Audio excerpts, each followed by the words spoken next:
Tonight, the Prime Minister pressed on how he intends to fight back against Donald Trump's new tariff threat.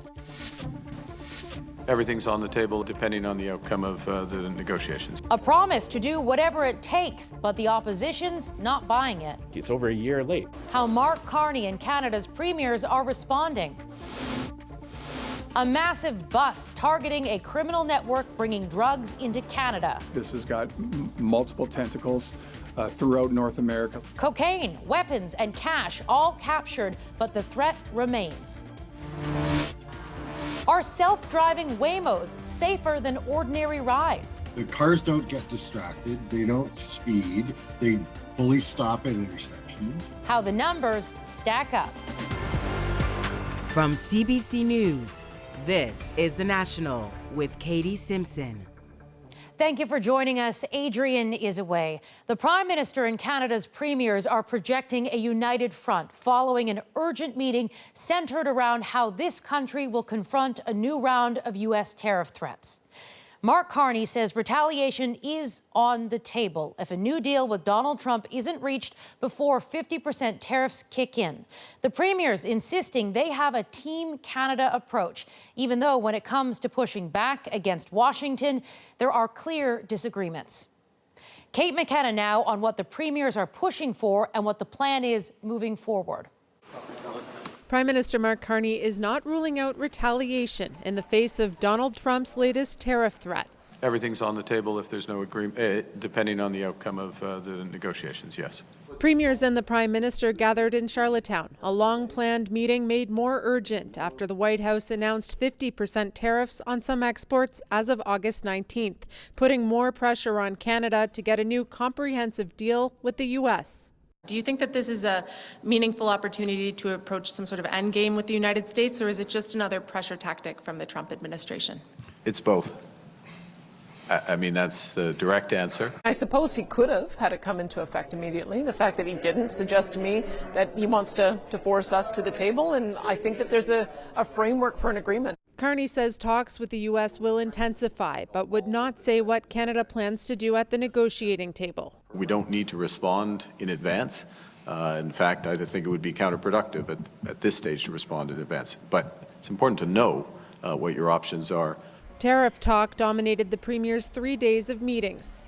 Trump's tariffs are dumb and they make life more expensive for Americans. Some, like Doug Ford, are calling for retaliation. Ontario has the most to lose right now, and I will do everything to protect the people of Ontario. Others calling for a lighter touch. I don't think you go into a negotiation promising to punch someone in the nose. You go into a negotiation talking about a win-win, and I think that that's more the Prime Minister's style, and I'm glad to see that. Meanwhile, the Conservatives say a new deal with the U.S. is taking longer than Carney promised. He promised last year that he would get a deal by July 21st. Last year. We're now well past that. This year, it's over a year late. Mark Carney says he has no plans to go to Washington, but the minister responsible for U.S. trade says he's in regular conversation with his American counterpart, although so far that hasn't resulted in very much movement. But not the same, Kate, it seems, for Mexico. No, they're pushing ahead. Today we're hearing that Mexico and the United States are set to start their fourth round of formal discussions in September. All right, thank you, Kate. That's Kate McKenna in Charlottetown. Let's go now to the host of Power and Politics, David Cochrane. So, David, there was no announcement on trade retaliation out of this First Minister's meeting, but some hints that could change. Mark Carney says if talks fail, all options are on the table. But realistically, what are those options? Yeah, Katie, this could be the real big test if this is a dead end, these talks, rather than the end game, because the vulnerabilities for the United States, they're obvious. I mean, they're spelled out very clearly in the exemptions in these latest tariffs. We're talking about oil, energy, potash, critical minerals. These are the big pressure points on the U.S. economy, but those are also no-go zones for places like Alberta and places like Saskatchewan. I mean, Premier Daniel Smith, Premier Scott Moe, they support the Prime Minister, but they would not support that kind of escalation that would inhibit the exports of those critical sectors of their economy. So the big question becomes, how do you leverage the United States if you can't use your most damaging options to them because it's too damaging to your own country economically and politically. The Prime Minister says his plan right now is to focus on what they can control, to build domestically, to diversify trade. And all of that is important. That may help Canada resist the effects of Donald Trump, but it's not clear, Katie, that it will truly help you pressure Donald Trump. So if these talks don't work, can that approach get you closer to a resolution? Not clear as talks wrap up here in PEI. All right, David Cochrane, thank you for your time in Charlottetown. As the premiers and prime minister finished hammering out their reaction to the Trump administration's 50% tariff threat, we got another announcement from Washington. Tariffs on dozens of countries, including Canada. Let's bring in Katie Nicholson in Washington. So, Katie, these are new, but there's a big asterisk. Yeah, this is a different tariff, one that will impact 60 countries at a rate of 10 to 12.5%, and one that will replace an entirely different tariff that's set to expire. It all comes after the Trump administration says it carried out an investigation that it says found dozens of countries are trading goods produced with forced labor in violation of U.S. principles. On that list, Canada. In 2018, when we redid NAFTA, one of the new provisions we forced Canada and Mexico to take was their own prohibition on forced labor. So in USMCA, we obligated them to do that. A few years later, we're finding that they aren't actually enforcing that. So they're included in this action. Now, Canada disputed that claim. All of this comes after the U.S. Supreme Court struck down an even earlier set of levies back in February, and those included the fentanyl tariffs against Canada. That prompted the administration to slap on the 10% global tariff that's about to expire. So the upshot is these tariffs don't change much for Canada. Yeah, so under the existing tariffs, the 10% rate only applied to non-CUSMA compliant goods. So same thing here. And this is really just a rollover of the same rate from the expiring tariff. Now, the Trump administration has disputed that characterization, though these new tariffs, Katie, just start to kick in just as the other ones expire at the stroke of midnight. All right, that's Katie Nicholson in Washington.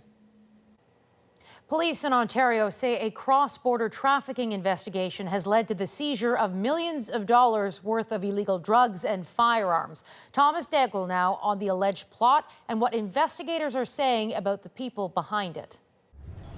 Ontario Provincial Police showed off bags full of evidence, tens of thousands in cash, a staggering 1.7 tons of drugs seized, plus an arsenal of weapons.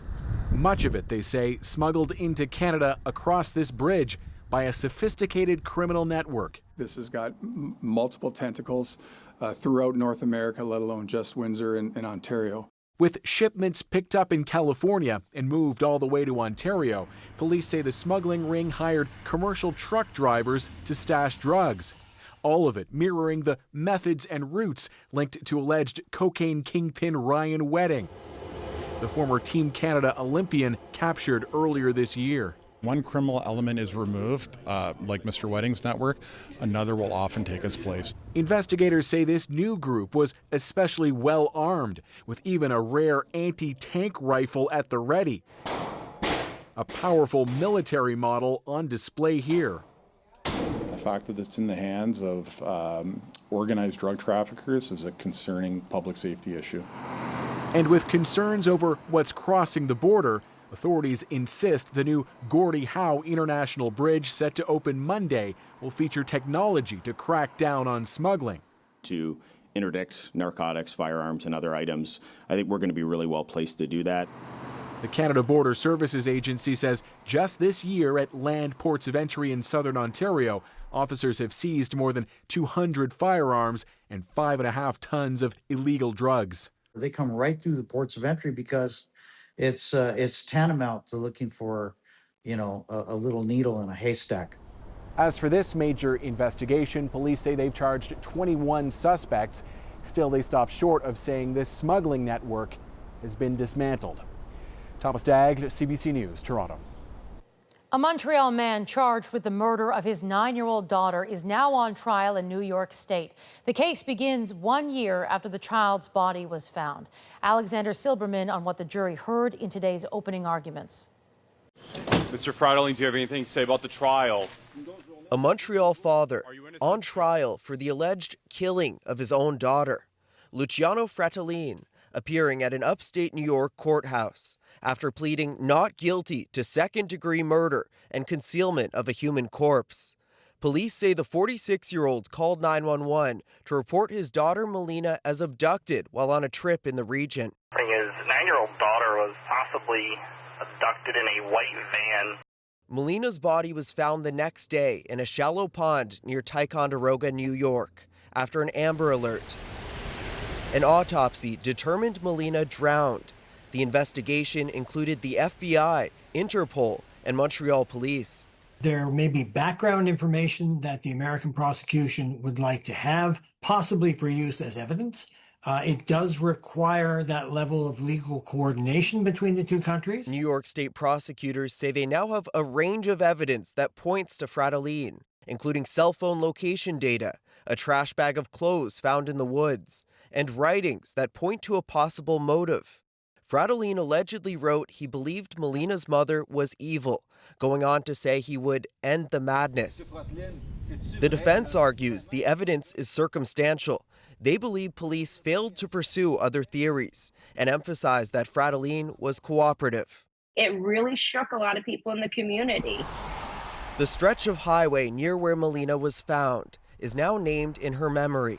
A group of Ticonderoga residents organized the effort. I still cry.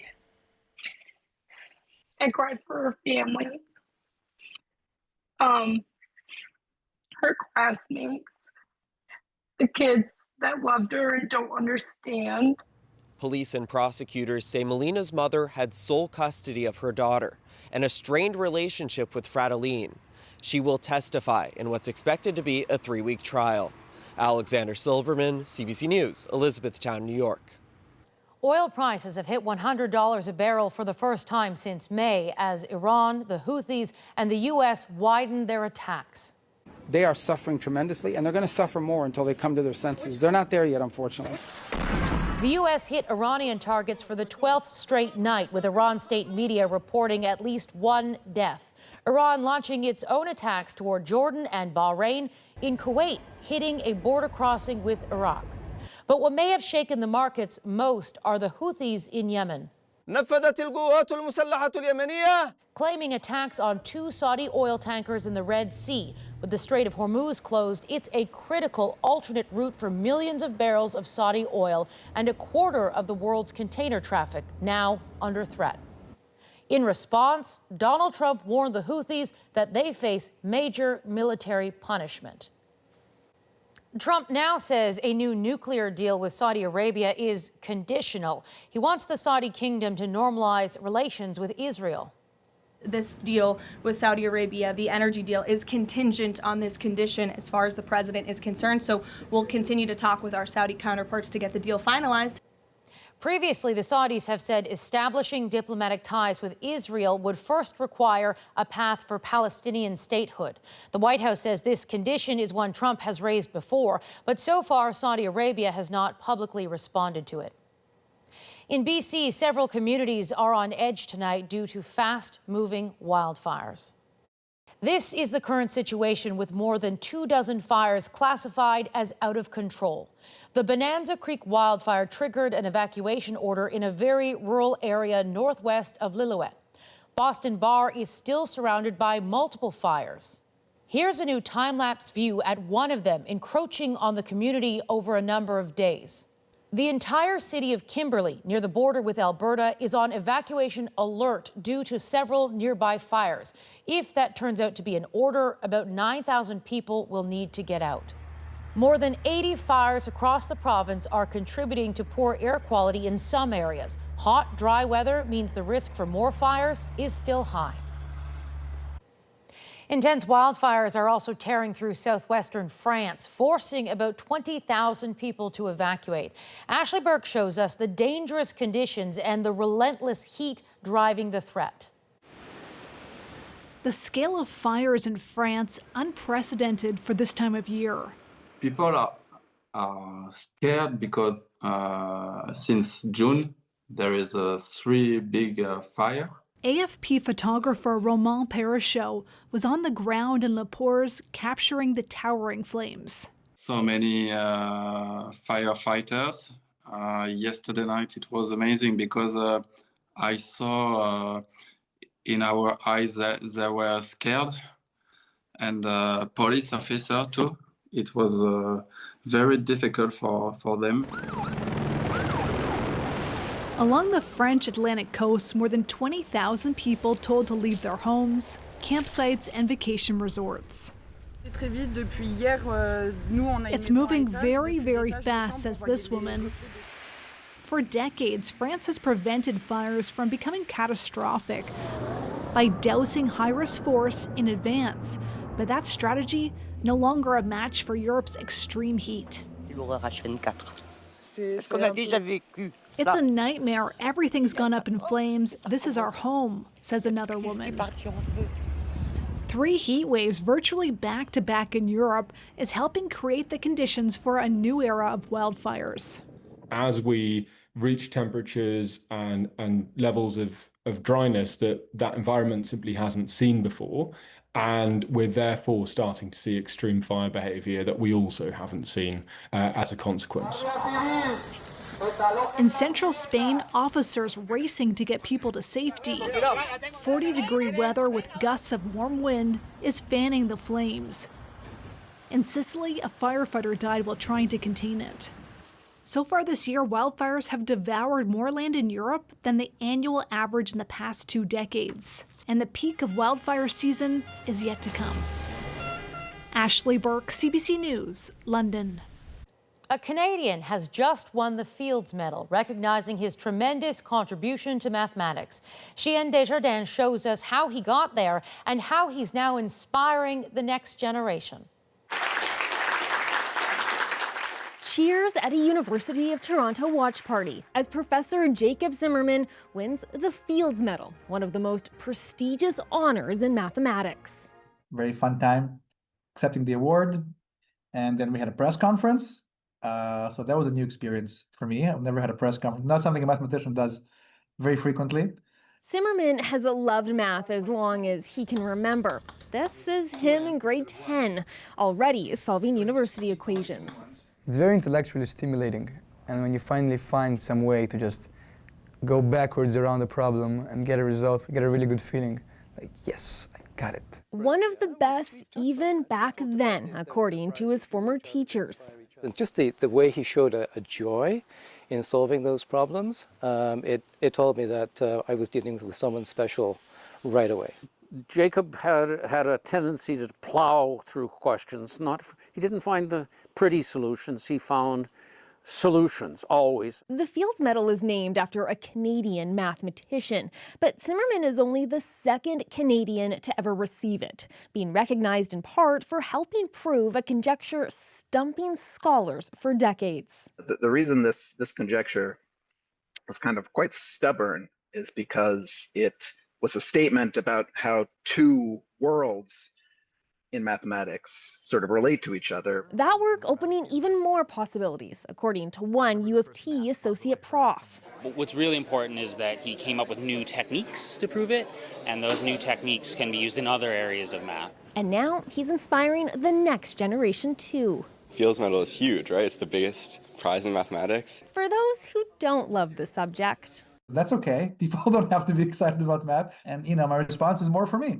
Now on to conquer his next challenge, the impact of AI on math in the future.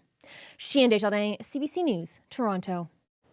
There is new research out tonight about the safety of some self-driving cars. We found Waymo has a crash rate about 68% lower than humans in the similar areas where they operate. What it could mean for the future of autonomous vehicles next. Plus, they're being pushed as miracle supplements, despite the fact they are not authorized by Health Canada. MDs in Canada should be warning their patients about these products, not providing them. A CBC News investigation into the world of unauthorized peptides in Canada. And later, a Blue Jays fan favorite gets the doppelganger treatment. You have to start with the mustache and the trademark goggles. We're back in 2.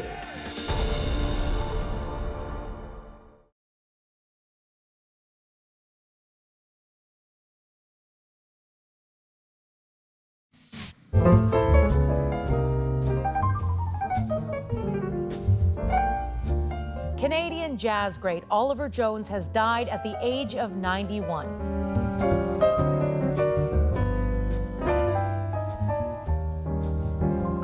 Born in Montreal, he was a child prodigy who played his first concert at age 5.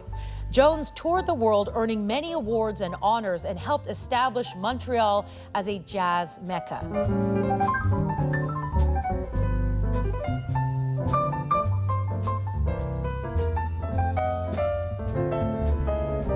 Governor General Louise Arbour paid tribute today, saying Oliver Jones always carried us to another world through melodies imbued with freedom and a pure sense of wonder at life. A study of Waymos in 4 U.S. cities is providing new insight into how self-driving cars measure up on safety. It found they were involved in far fewer crashes than human drivers. Jamie Strachan now with the data and what it could mean for the future of our roads. In nearly a dozen U.S. cities, more than 3,000 Waymos, Google's driverless vehicles, have become an emerging option to catch a ride. I like it. It's very peaceful in there.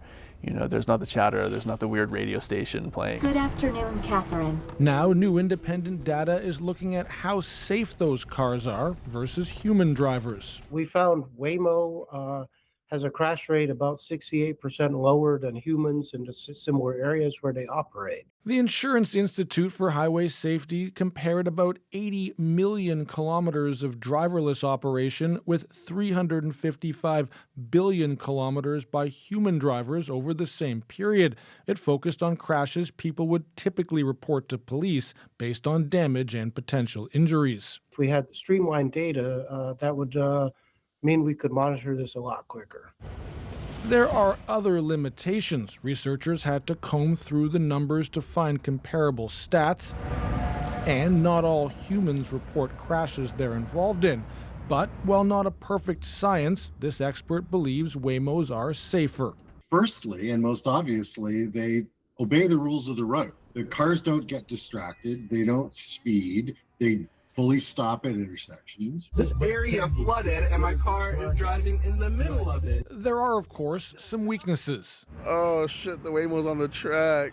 What an idiot. Here comes the train. And more practical issues. For instance, they know what a stop sign looks like, but they're confused when it's a stop sign that is being held by a construction worker. Waymo is trying to expand into Canada with efforts to clear regulatory hurdles in Ontario and BC. We have a fairly significantly different climate from what's happening down in the U.S. where they started originally. So we have our winters. All things to be figured out as Waymos and other driverless vehicles become more prevalent. Jamie Strachan, CBC News, Toronto. There are growing calls from health experts to crack down on sales of unauthorized peptides, promising everything from weight loss to muscle recovery. So if you want to purchase them, we have stock. A CBC News hidden camera investigation exposes how unauthorized peptides are being sold in Canada. Plus, as the Commonwealth Games open in Scotland, many have their eyes on a Canadian in the pool. I think it's time, that all the pieces come together. Devin Haru goes behind the scenes with world record holder Josh Liendo.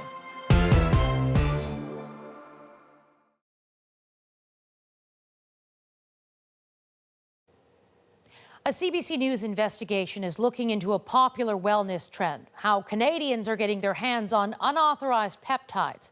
Ethel Musa now with what our hidden cameras uncovered. I cannot tell you how obsessed with BPC I am. The hair and skin peptide that everyone is obsessed with is GHK copper. Touted as miracle drugs for everything from weight loss to libido to muscle recovery. Imagine a tool that could speed up healing, reduce inflammation, and build muscle. That's the power of peptides. Unauthorized peptides are exploding in popularity, despite limited safety and efficacy data. This is BPC 157. Now, our undercover investigation into one of the most talked about compounds, BPC 157, is prompting Health Canada to launch multiple investigations of its own into biohackers and doctors promoting the latest wellness craze. I'm here for the peptide event.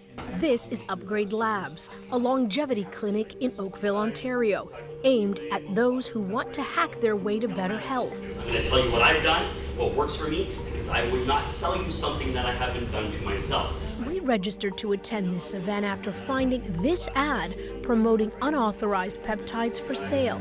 So we're here with hidden cameras to capture the claims. There's peptides that are called forever peptides. You could take them until you're dead, and I will. Specifically to BPC 157, you're going to hear about this everywhere. I know you already have.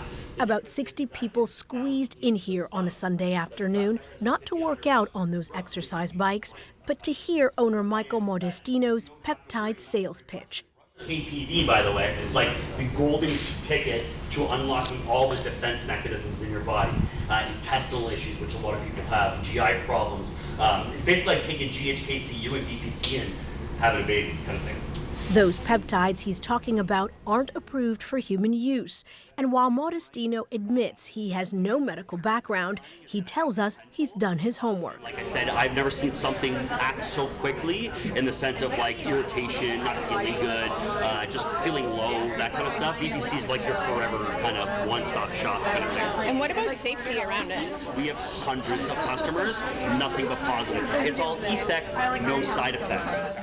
And that's BPC 157 right there in that injectable peptide pen he's holding. So this one here, I take every day. That pen sells for nearly $400 on this website that Modestino also runs, where unauthorized peptide combos, known as stacks, can go for more than $1,000. So if you want to purchase them, we have stock. And people are buying. In fact, our cameras catch the moment Modestino hands a customer their purchase of BPC 157 in that little paper bag. This is for you, my love. Health Canada has been warning about the risks of unauthorized injectable peptides for months now. So we asked the regulator about the Upgrade Labs event we attended. They state it is illegal to sell unauthorized peptide products, as is making false or misleading claims to prevent, treat, or cure illness. Health Canada also says they're looking into whether Modestino's peptide website broke any rules. Soon after we contacted Modestino, that website disappeared.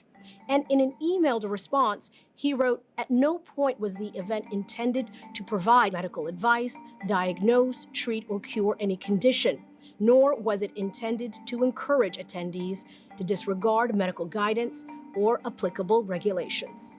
How are these things even being, gotten into Canada?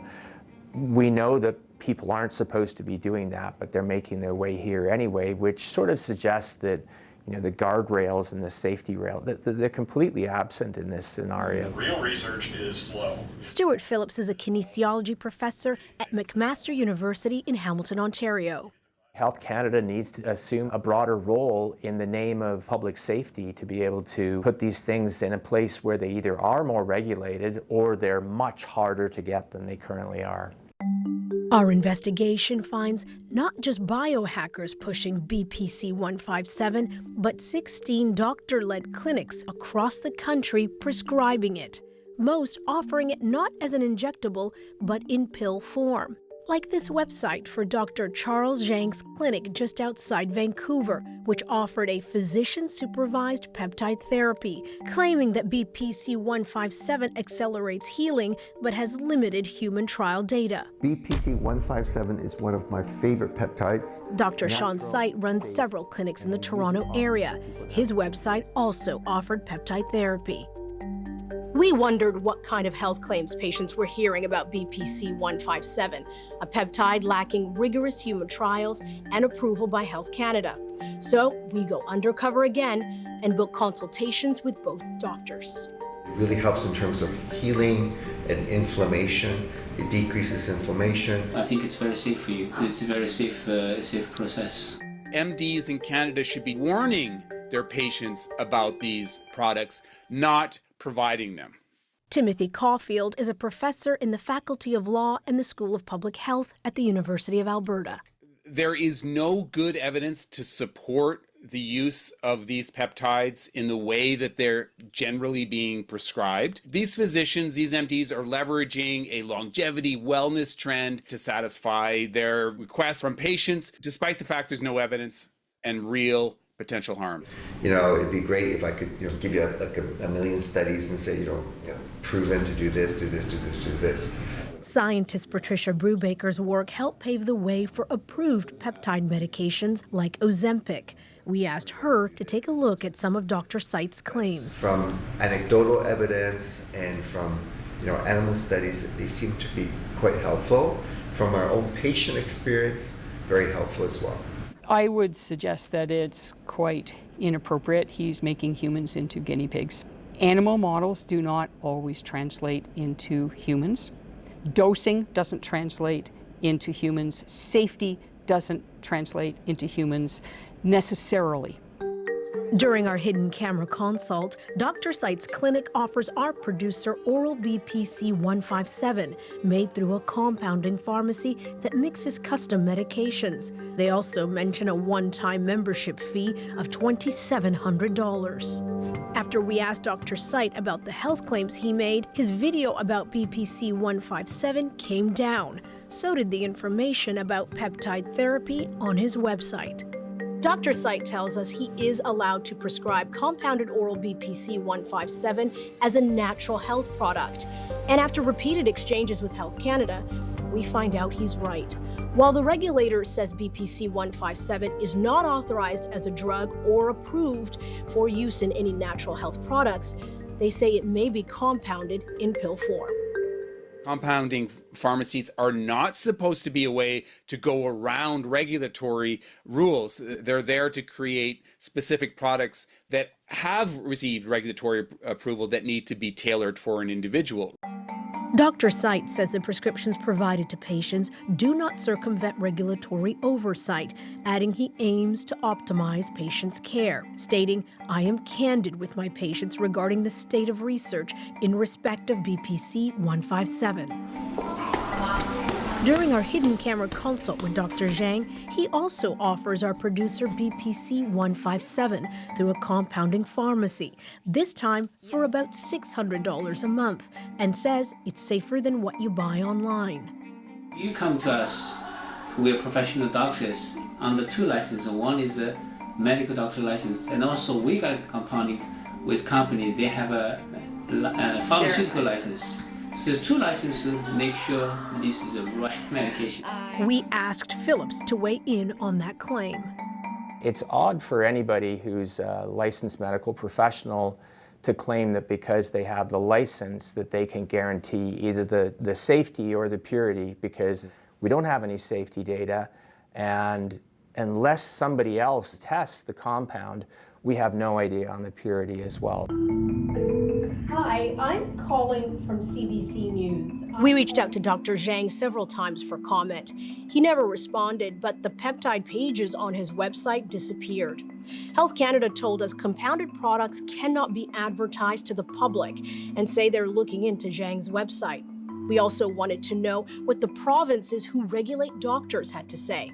BC's College of Physicians and Surgeons states that they do not have specific guidance on the prescribing of oral BPC 157, while the Ontario College says physicians must ensure that any information they provide to patients or the public about treatments is accurate, not misleading, and informed by evidence. More needs to happen in the regulatory space. Caulfield says the emerging do-it-yourself medical movement demands policy change. We live in this era of unproven, sciencey sounding products. We need to have regulatory strategies to deal with that, and that's going to require provincial and federal cooperation, which in Canada can always be tough. Meanwhile, in the United States, Health and Human Services Secretary Robert F. Kennedy Jr., who has called himself a big fan of peptides, has pledged to roll back restrictions put in place under the Biden administration. And Ithel, American health advisors met today to discuss easing restrictions on one of those peptides. That's right. The panel of advisors to the Food and Drug Administration are reviewing 7 peptides this week.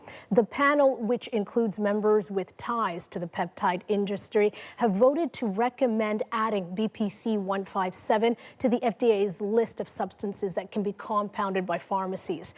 However, scientists at the agency say there is little evidence to support the safety and effectiveness of these peptides. The FDA, however, will have the final approval. All right, Ithel, thank you. Coming up, a Canadian star swimmer is set to make waves at the Commonwealth Games. How much better do you think he can be? The best ever. Why some say this is Josh Liendo's time to shine. Next.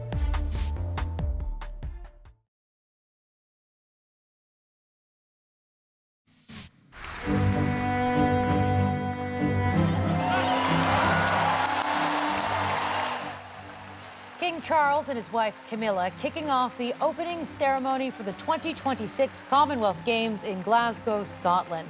The first Commonwealth Games under this monarch. 3,000 athletes from 74 countries will compete in 16 disciplines over the next 10 days. Canada represented by a star-studded 148-athlete team. Amongst those Canadians, Olympic medalist and world record-holding swimmer Josh Liendo. Devin Haru visited Liendo's Florida training ground to explore the relentless work ethic and competitive drive that has made him a powerhouse in the pool.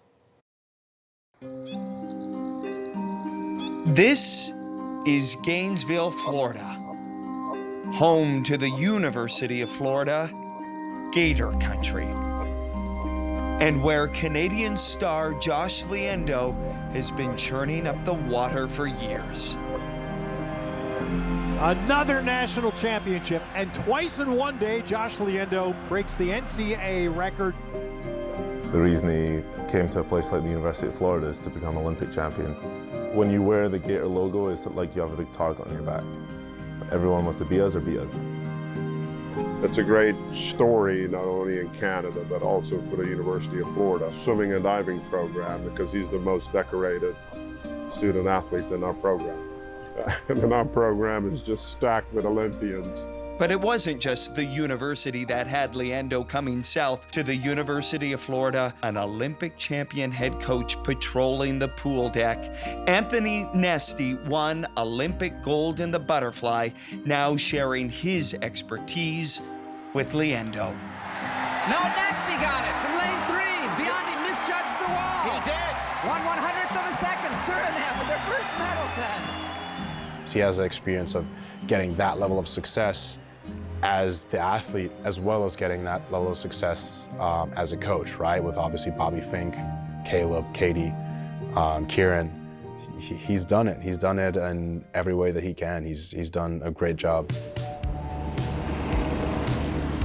It was crazy. I mean, as a freshman, there's so much to take in, right? You're on your own, you have, new people that you're getting to learn, new program, right? They do things a little bit different. Coach, this is the GOAT, guys. Oh, I don't know about that. This is the one that gets me strong right here.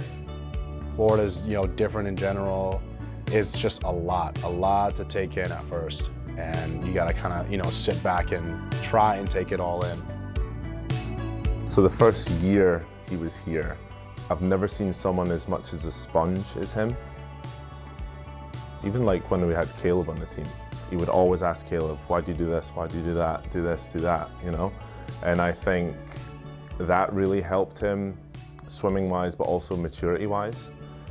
Because now, like his past senior year, he's helping all the freshmen, the sophomore, because they're doing the same thing that he was doing to Caleb. What's up, man? You good? Yeah, Sean. Yo, what's up, y'all? Dining Hall Twins. Dining Hall Twins. Yeah. Oh, I'm walking in the fall, yeah. Okay. So I got a bit more time, yeah. Things have been going so smoothly for Liendo, focused a man on a mission until his health took a turn for the worse. It left him searching for answers for months without any clues as to what was going on. It was difficult because in Victoria we didn't know what it was, and I've never seen him like that before. My health just wasn't good. Doing blood work and trying to figure out what was going on. It's probably a combination of things, right? Obviously fatigue, that NCAA format, right? You're just racing. It's tough, right? And then I was taking a pretty heavy course load as well, and then got hit with an illness, and then kind of just really couldn't recover from that. It was pretty bad. When you're an athlete at that level, it's okay to say no, because you're getting pulled from so many different directions. You have to make sure that it's not too much for you to handle, and you have to have a nice balance as well. The faster the sport goes, I think rest, recovery, and nutrition is even more important than years past. It was more so after Singapore just having a complete reset of just get away from the pool for a bit. There's something that we believe in here, and Coach Nesty especially, is just to take a break from the water. You took a break, started to get healthier, get better, and then obviously that led into the world record in Toronto. The cool thing that World Cup taught me was that I wasn't focusing on specific times, but I was focusing on what I could do well. Liendo is trying to be the crown buster. Boom, he's done it. Liendo in a world record time, 47:68. One of the things that Nesty says is don't try to be fast, do the things that make you fast. So that was the focus, just doing the things that would get me the result instead of just the result purely. I remember we always have meetings with every athlete at the start of the year, and one part of the sheet it says the goal times, and it was just blank. I was like, why is this just blank? And it was just like, oh, I just want to dominate, and that's what he done. It was no surprise to us what he did, because he was at a different level. Conference meet, he was good, but NC2As, he was at a different level. He was the best athlete in the meet. Do you have a sense Canadians have really any idea how good Josh Liendo really is? Yeah, I think they're starting to get there. I mean, he'll continue to show it at Commonwealth Games and World Championships next year, and then of course the goals that we have for him and that he has for himself in LA, he'll definitely, his name will be in the bright lights, for sure. Athletes like that don't come along quite often. I think he still has another gear to go. NCAA, great chapter there, but I'm ready to go the next thing. I haven't gotten a gold at a Worlds or Olympics, right? I've, been second, been silver. I'm hungry. I'm going for it. How much better do you think he can be? The best ever. The way I am in my career, I don't feel like I've hit a ceiling in any way, shape, or form. Like I've been able to chip away constantly still. This is gonna be a big one, everyone's hyping it up already. LA is gonna be awesome. You can just tell. I think it's time, that all the pieces come together. Liendo's first event is on Friday. You can catch all of the action on CBC, home of the Commonwealth Games. We'll have daily coverage through to August 2nd on CBC, GEM, and all of CBC's streaming platforms. Coming up, Toronto Blue Jays fans look for the best Davis Schneider lookalike. It's all about personality. It's all about flavor. It's all about effort. The contest and the crowning of the winner next in our moment.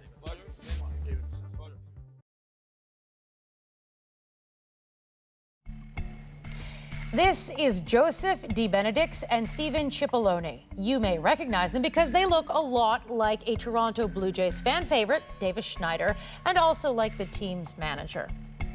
The two invited others to join in the fun by organizing a Davis Schneider lookalike contest. And tonight, it's our moment. We had a Davis Schneider lookalike contest. The winner of this contest gets to go to the game tonight with us. It's all about personality. It's all about flavor. It's all about effort. If you don't show up day to day and give me 110%, you're just not going to be out there. What about looks-wise? What are you seeing here looks-wise? I think I'm pretty good looking. You have to start with the mustache and the trademark goggles. He's just like a lovable guy. I think it's a lot of personality and a lot of heart. So, try to bring some of that as well. I was trying to do, when they talk, when they're talking like this, and the Pink Pony Club is my favorite song.